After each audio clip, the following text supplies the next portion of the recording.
This story all happened about a year ago. I was single, you see, and I was really horny and I needed a girlfriend, 'cause I was lonely. I got sick of playing with me wanker, dusting off the old ship, putting another shrimp on the barbie, whatever they call it. I'm sick of doing that, so I was looking for dating sites, and one day I found one called eHarmony.com, and they promised that they would match me up with the perfect person.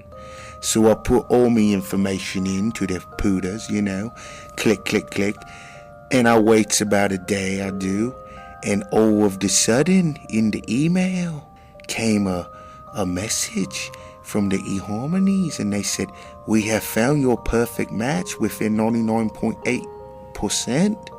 So I was really assorted, so I was like, okay. So I click on the site and I go to it, and they matched me up with a 63-year-old lady, and I'm only 24 years old myself. I was like, what? So anyways, I goes and checks everything, and it says she will be my perfect match. I was so shocked. I emailed eHarmony and I was like, what kind of crap is this? I'm looking for a hot chick, I can get pregnant multiple times, have all my babies, not some old dried up, wench, And they emailed me back and they said, sir, it's all based on algorithms and all this other tech talk that I don't even know what they're talking about. And I was just like, whatever. So anyways, the old lady, 'cause she saw we was matched up perfectly too, she messaged me, and I told myself, I was like, I'm never gonna get with no old bugger lady like that, it's just not gonna happen. But after about a week, I finally gave in, and I read her message, and she said she wanted to do all this nasty stuff for me, and just, be my slave, So I was like, oh my goodness, and she sent me all these personal pictures of her, and she had a big old nice arse and some big old boobies, and her face was pretty too. And I was like, no way, you're 63 years old. She was like, yes, I really am 63. And I was like, you can't be a day over 40, because she just looked really good. So anyways, long story short, I went out on a date with her, and we've been together for almost a year now. So thank you, eHarmony. I really appreciate that.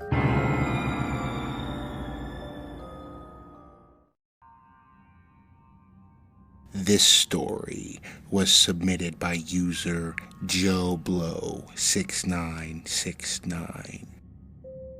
This all took place about 3 years ago. You see, I'm a homosexual male, and I'm pretty damn sexy, if I don't say so myself. Anyway, I was then dating a famous R&B singer. I would probably get in a lot of trouble if I told you who, so I can't tell you who. But anyway, a picture comes out of me and this famous person kissing, who is also a male. And people on the internet and all over the place were saying he was a homosexual. And the truth is, he was my lover, and I loved him to death.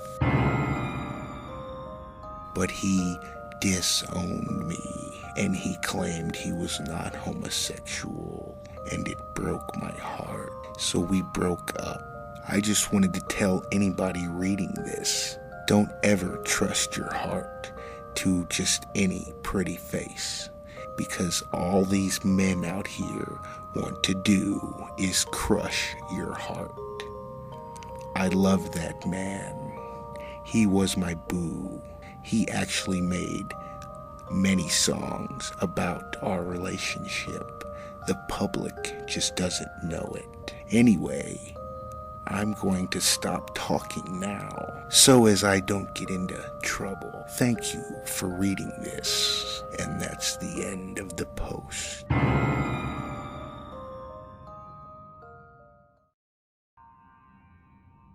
When I was just a little boy, I went and visited my grandma and grandpa, who live in a different state than me.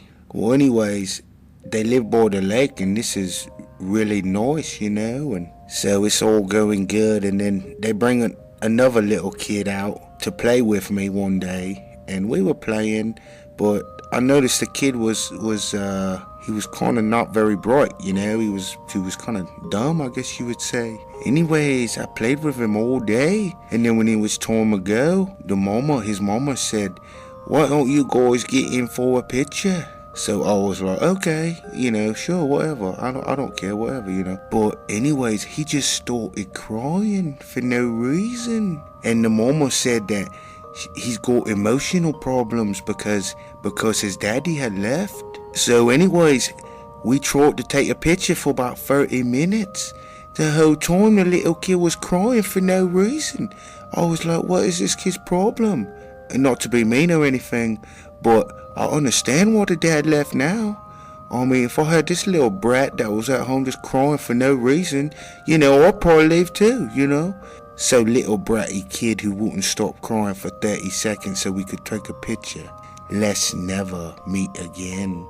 But also, I would also like to say on that there was no reason to cry. I was nice to him. His mom was there, my grandma was there.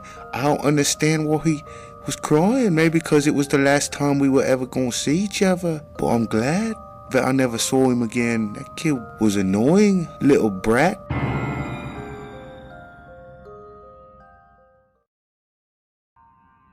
This story is called The Redheaded Boy, Part 2.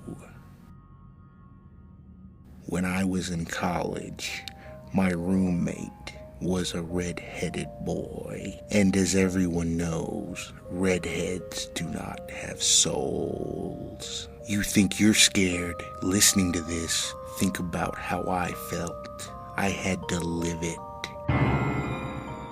So he was always doing soulless stuff, like just looking out the window blankly.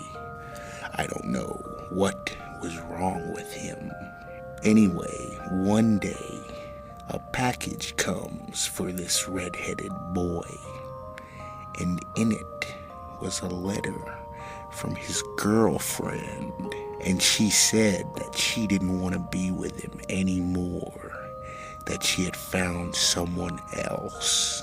Well, wouldn't you know, the redheaded boy went out and got drunk as ever. He stopped going to class. The only thing I ever saw him do was sleeping. And when he wasn't sleeping, I don't know where he was. So after all this happens and he flunks out of class because he stopped going, he was in our room the day he had to move out. And he started crying like a baby. Only redheads cry over dumb stuff. So he starts crying like a baby in true redhead fashion. And if he wasn't so big and muscular looking, I would have told him all of this to his face. And if you're listening to this, redheaded boy who is evil that I went to college with, if you wouldn't have been such a soulless loser, your girlfriend wouldn't have left you, and you wouldn't have flunked out of college. But like I said, I would never say that to his face. But I just want to get that off my chest, because everyone needs to know about Derek.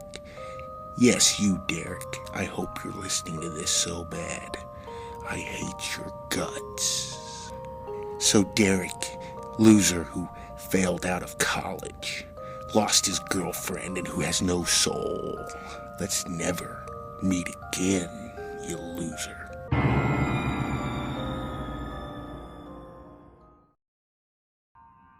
This story all started one day when I was on the deep web. I was watching some pretty sick pornographic footage, you know. I couldn't help it, I didn't mean to click on it. It just popped up, so I clicks on this link, and it takes me to some snuff picture, where the girl dies in the end. And I was like, oh my God, it looks so real. I think it was real. And I was very upset over the whole thing. But wouldn't you know, the most gross part of the whole thing was after it was all over, there was no credits or nothing. It was just the keyboard cat came on and started doing that song, It was disgusting. I feel so bad for that keyboard cat, because all these sick people keep using him, and just putting him in their videos. It's wrong, and I hope nobody ever hurts that keyboard cat, and he never in no more pornos like that, where at the end he just comes up. So Mr. Deep Web porno producer who put the keyboard cat at the end of the video, let's never meet again.